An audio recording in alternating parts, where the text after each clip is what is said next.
for this recipe, we have a lot of fresh vegetables. So you're gonna need a carrot, red bell pepper, scallions, garlic cloves, a yellow onion, and then your thyme. You could use dry thyme for this recipe, but I highly recommend getting fresh if it's available to you.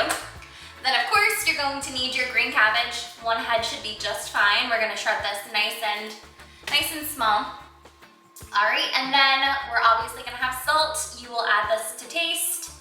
Vegetable broth is gonna be used to simmer all of your ingredients together.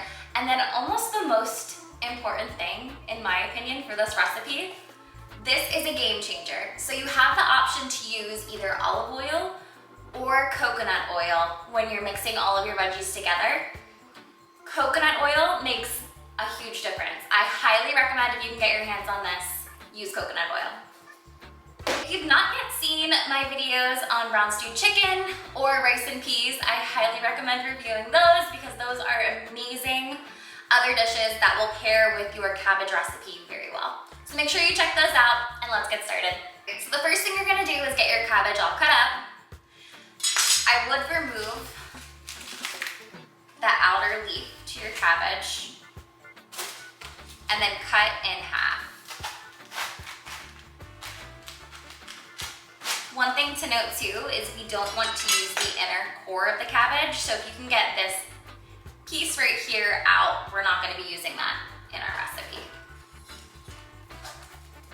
Right? And then you can just start shredding.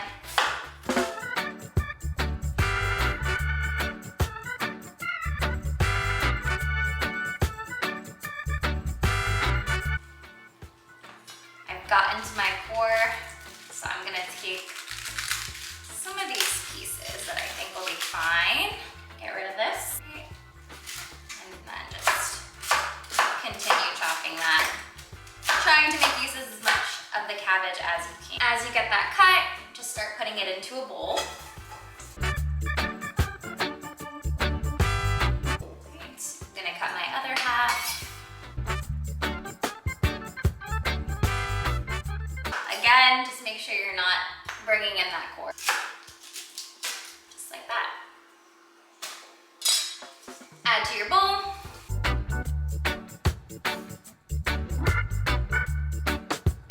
Now we'll move on to our next vegetable. And now I'm gonna cut up my scallions. One great thing about this recipe is it does cook relatively quickly. After you've chopped up all of your ingredients, you're gonna probably saute this on the stove for about 10 minutes before you add your vegetable oil, and then it's really just like another 10 minutes after that that it simmers before it's done. And you do want to kind of leave the crunch in it as much as possible. But again, a very quick recipe that you can add. My son is currently taking his nap, so I'm hoping I can have this finished up all before he wakes up.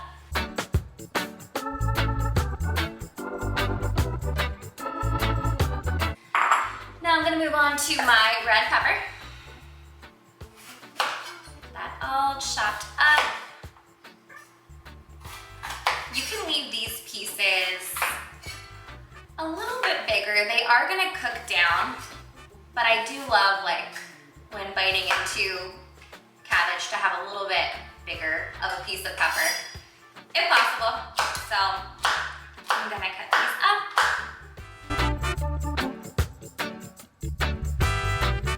Add these into a bowl. Delicious. The next is going to be our yellow onion. Cut in half. Always try and cut your vegetables on as flat of a angle as possible. I know previously in the past I've tried to like cut things when they're moving like this, and I recently took a little class with my husband and I was like, oh, it does make a lot of sense to just kind of keep it as flat as possible when you're cooking. Now these don't have to be super small. I think I'll probably cut this in like half, and then that's as small as I'm gonna go with these onions.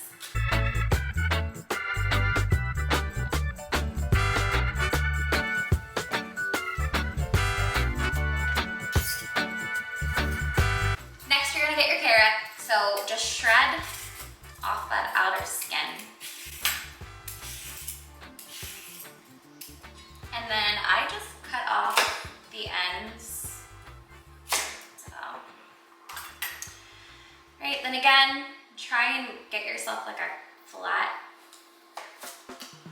cutting surface, so now these carrots are gonna lay flat for me.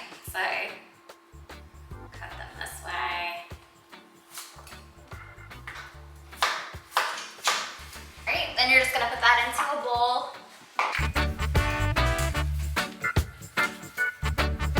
Okay, and then the last thing we're gonna need to cut up is your garlic cloves. I've got 2 of these for this recipe.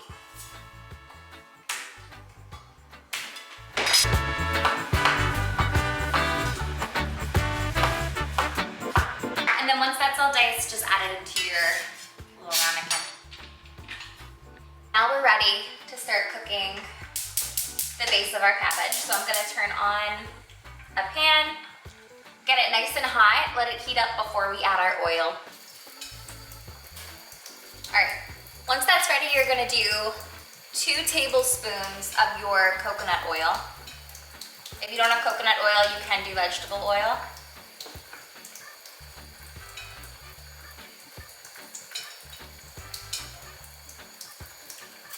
Once that starts to melt, just evenly spread throughout your entire pan. And then we can add everything else. So we're gonna add our red bell pepper.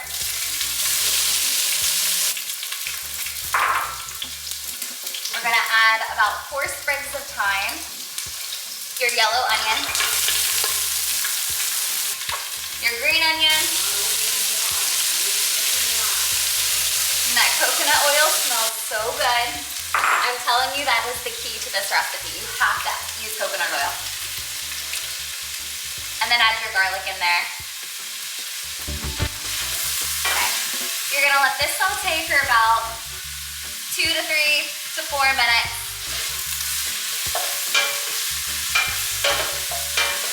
If you haven't seen my rice and pea video, I'm putting that here on the side. Make sure you check that out because rice and peas is another great side to go with your brown stew chicken or whatever Jamaican dish you're eating.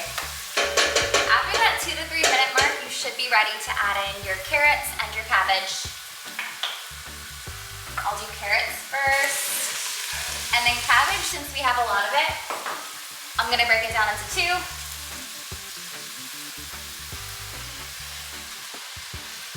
Stir that in.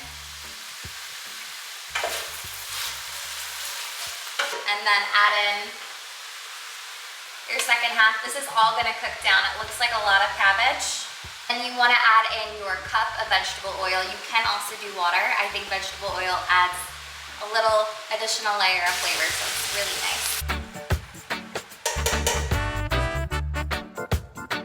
As you're getting to that 10-minute mark, it's time to take a look at your cabbage.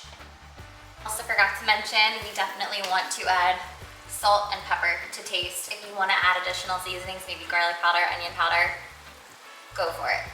This is where you can get creative.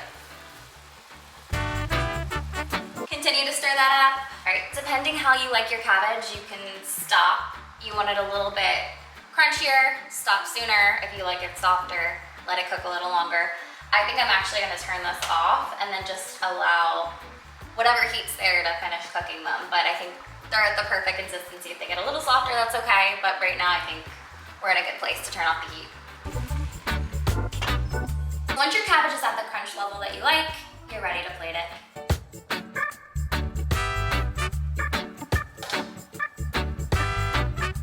Okay, got some of that into a bowl. This is another recipe. You have to pick out your thyme sprigs.